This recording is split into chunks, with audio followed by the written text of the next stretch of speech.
Bakti sama Bapak Supriyono. Ini namanya apa ini, Pak? Kalau ini namanya penunggu karang. Penunggu karang. Melihat perkembangan umat Hindu yang ada di Pulau Jawa ya teman-teman. Pernah mendengar sebuah rumor bahwa Pura Girinata itu pernah ada sebuah sedikit bencana ya Pak ya. Katanya pernah sampai dibakar atau gimana itu ceritanya itu Pak Pura.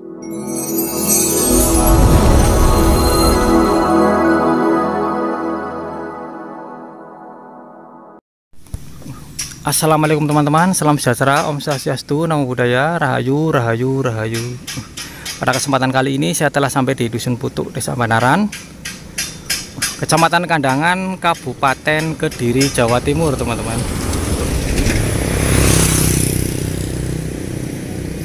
Dan yang ada di depan saya ini adalah sebuah pura suci Girinata ya teman-teman, yang berdiri kokoh di pinggir jalan ini. Nanti saya coba ke Bapak Supriyono, salah satu pengurus pura yang ada di sekitaran sini teman-teman.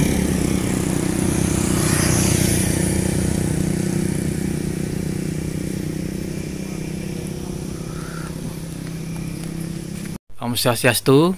Om Swastiastu. Dengan Bapak siapa? Saya namanya Supriyono.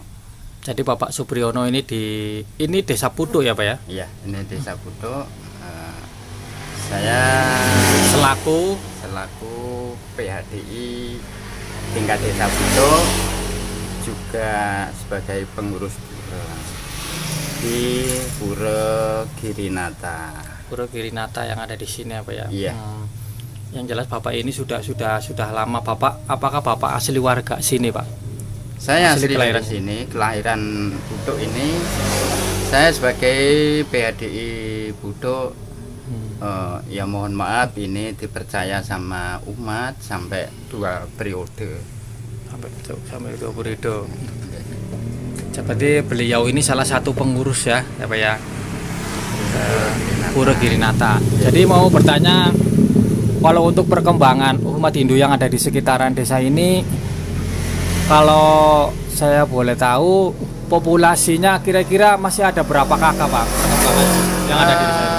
Kalau di sini ada 155 kakak, 563 jiwa. Total keseluruhannya 563 jiwa. 563 jiwa ya Pak ya. Untuk Pura Girinata sendiri dibangun tahun berapa Pak itu Pak? Perkiraan. Kalau Pura Girinata sebelumnya kan bukan Girinata, namanya Sanggar Saraswati sebelum ada Padmasana. Itu bukan di situ tempatnya, tapi di sebelah timur mungkin kira-kira ada 100 meter dari tempat yang sekarang.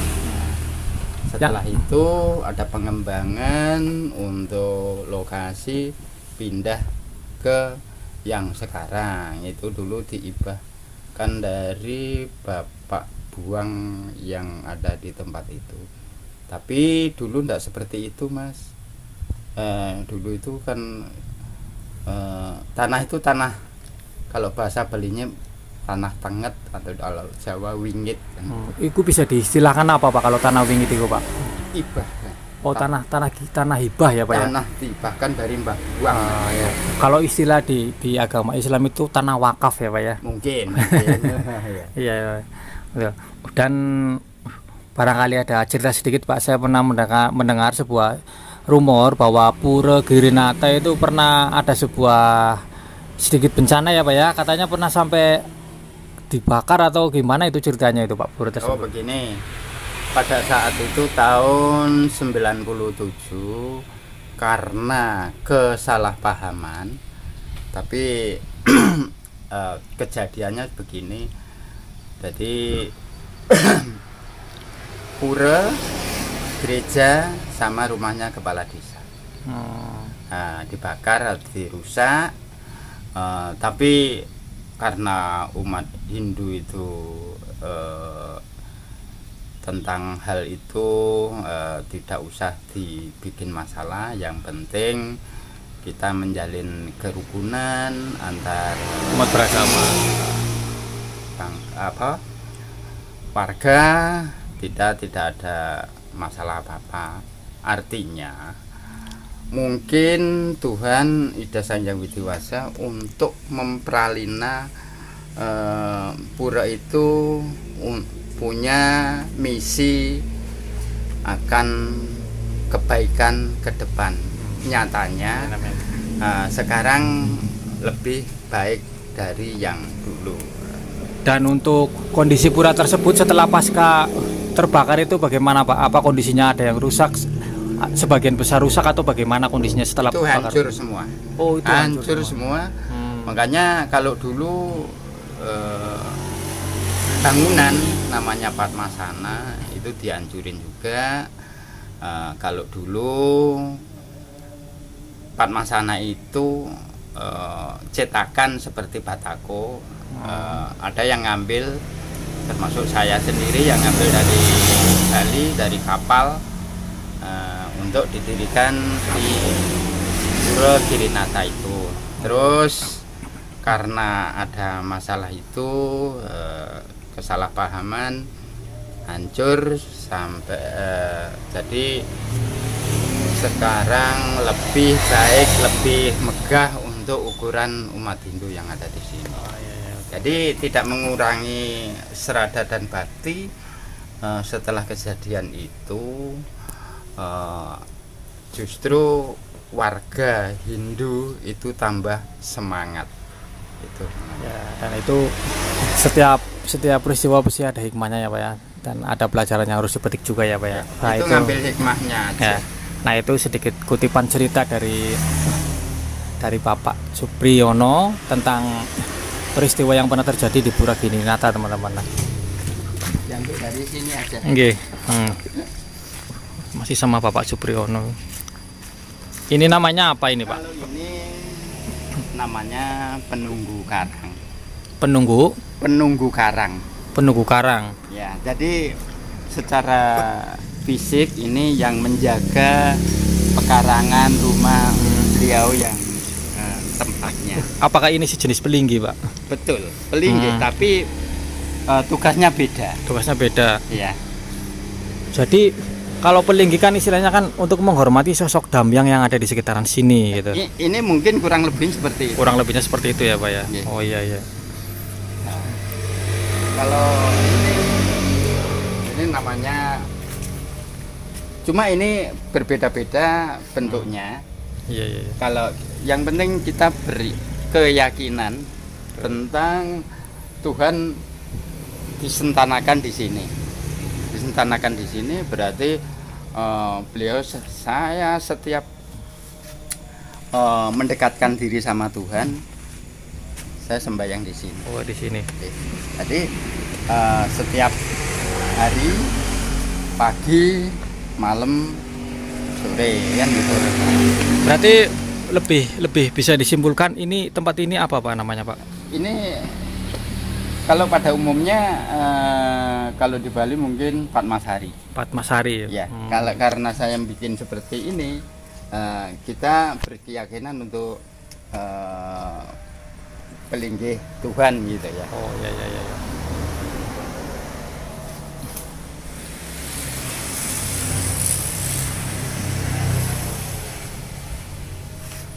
Jadi ini tempat ini adalah Padmasari ya, milik Bapak Supriyono ini teman-teman.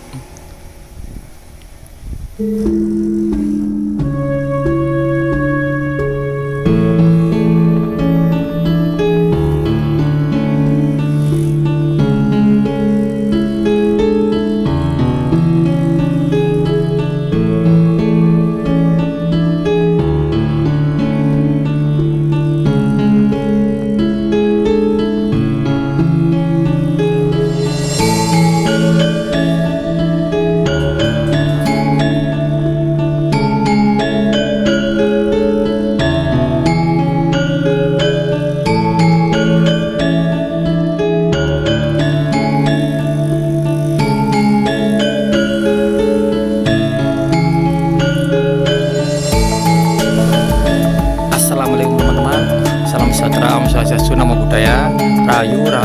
Pada kesempatan kali ini saya telah sampai di Desa Pudo ya Pak. Sampai di Pura Girinata Wisata Desa Putut, Kecamatan Kandangan, Kabupaten Kediri, Jawa Timur. Nah, saya akan memasuki sebuah pura ini teman-teman, ini dipandu oleh Bapak Supriyono selaku salah satu pengurus pura Girinata tersebut ya, teman-teman. Monggo Pak.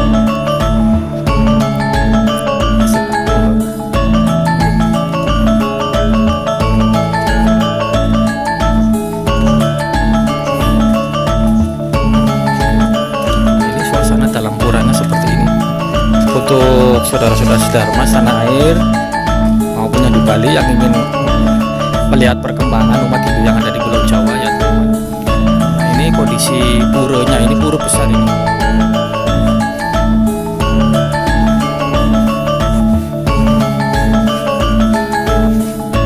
Jadi selalu terbuka ya Pak ya. Oh, ini ada Ganesha.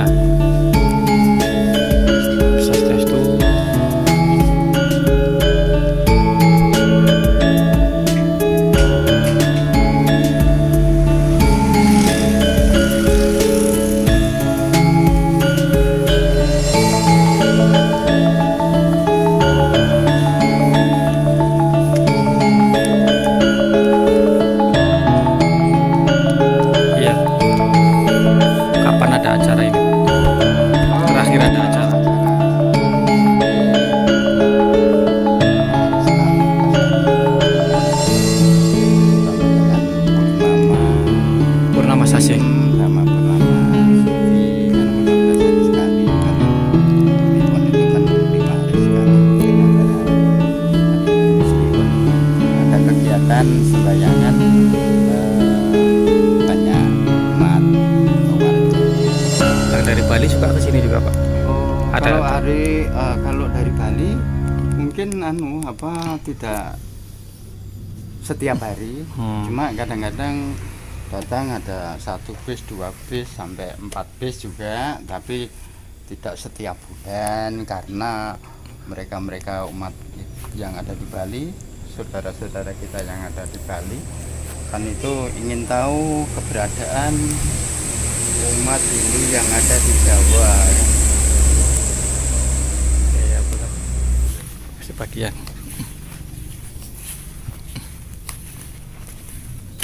Dan ini adalah kondisi keberadaan Pura Girinata teman-teman. Saya nggak bisa masuk ke dalam ya karena saya harus menghargai dan menghormati tempat cuci yang ada di sini teman-teman. Saya cuma bisa menyorot sampai sini aja ya.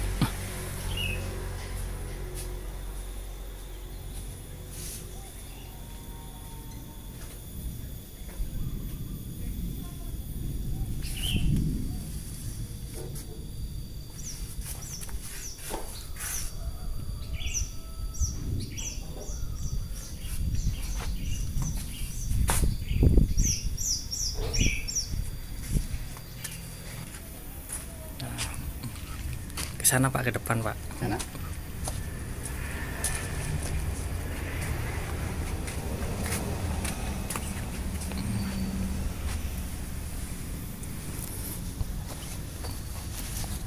benar ya Pak ya, apakah tempat ini yang dinamakan Rong 3 ya Pak ya? Betul Mas. Di sini karena semua itu pakai anggaran. Umat Hindu yang ada di Jawa terutama sudah melaksanakan acara entas-entas atau kalau di Bali bisa dikatakan ngaben. Lah ngaben itu tahun 2019 dan 2023. Lah di sini untuk tempat atau pelinggih itu dijadikan satu desa itu jadi satu. Karena apa? Alasannya untuk perawatan. Kedua untuk anggaran. Karena di sini belum beda sama di Bali. Setiap di Bali kan setiap rumah ada Rong 3. Itu menghormati sebagai kawitan atau leluhurnya. Kalau di sini dijadikan satu di pura untuk perawatan dan seterusnya itu tanggung jawab bersama. Artinya di sini setiap akan masuk pura bakti kepada Tuhan atau Ida Sang Hyang Widi-Wasa melalui di sini maturan dulu, mohon izin dulu kan itu, baru kita masuk untuk ke pura. Tadi menghormati artinya sungkem pada orang tua atau leluhur yang seterusnya, baru setelah selesai itu baru masuk ke pura untuk berbakti kepada Ida Sang Hyang Widi-Wasa. Betul. Jadi ini dari Rong Tiga ini untuk menghormati roh para leluhur ya, Pak ya. Sebelum masuk pura harus ke tempat ini dulu untuk memecahkan sebagai wujud penghormatan kepada leluhur ya, Pak ya. Oh ya. Nah, itu sedikit kutipan dari tentang penjelasan tentang fungsional dari Rong Tiga ya, teman-teman. Kalau untuk warga, kalau untuk umat Hindu yang ada di Jawa ini, apakah harus ngaben atau bagaimana Pak? Atau meninggal itu apakah harus ada ngaben, pembakaran mayat atau bagaimana? Begini, karena ngaben atau dibakar itu kan biayanya mahal, banyak ya. Tapi kalau di Surabaya sudah dilaksanakan, termasuk di Batu itu ada krematorium, jadi dibakar untuk seperti ada gedungnya. Ya, ada ruangan tertentu untuk melakukan sebuah kremasi ya Pak ya, dengan cara modern ya Pak ya. Tapi kalau di sini dengan simbolis saja, dari makam diambil tanahnya, dibentuk sedemikian rupa menurut keyakinan, baru dilaksanakan bersamaan. Jadi biasanya ini bukan kita pribadi, tapi secara massal. Jadi ada yang dikubur juga ya Pak ya. Istilahnya ditanam ya Pak ya, kalau itu ditanam itu ya. Pada umumnya di sini ditanam. Setelah ada rencana untuk entas-entas namanya, itu 2 tahun sekali. Itu acaranya 2 tahun sekali ya Pak ya. Nah singkat aja Pak, itu sedikit penjelasan ya dari Bapak Supriyono ya, selaku salah satu pengurus pura yang ada di Desa Putu ini teman-teman. Barangkali informasinya bermanfaat dan bisa menambah wawasan untuk kita semua, khususnya untuk saudara-saudara sedharma yang ada di Bali dan yang ada di Nusantara ya. Barangkali informasinya bisa bermanfaat untuk kita semua. Sekali lagi mohon maaf barangkali ada kekurangan dan kesalahan-kesalahan berbicara. Belum tutup ya. Karena Pura Girinata ini akan ada perluasan ya, mohon doanya dan dukungannya saudara-saudara Hindu di Nusantara. Itu karena kita masih membutuhkan ya dana sebanyak itu, di sini akan memperluas untuk pura, rencananya pura Nusantara. Nah, itu jadi kemarin sudah sampai atas sana. Masalah izin atau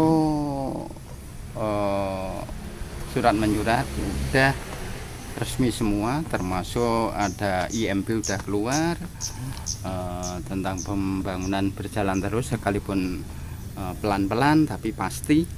Betul. Itu mohon dukungannya untuk para saudara-saudara yang ada di Nusantara.